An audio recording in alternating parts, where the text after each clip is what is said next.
ছেলেদেরকে সুসংবাদ দিন, তার মানে বিপদে ধৈর্য ধারণ করতে হবে। প্রিয় ভাইয়েরা, ইন্নামাস সাবরু ইনদা সাদামাতিল উলা। বিপদে আমরা অনেক সময় প্যানিক হয়ে যাই, অস্থির হয়ে যাই, কি করব, হতাশ। না, মুমিনরা হতাশ হয় না, ধৈর্য ধারণ করে। কি করে? কি করে?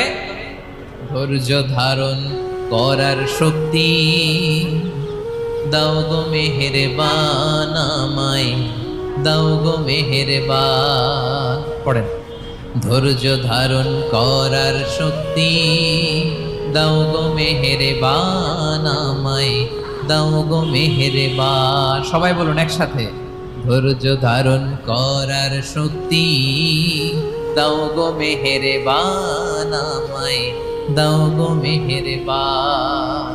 বুকের ভেতর ব্যথার নদী বইছে অবিরা, বইছে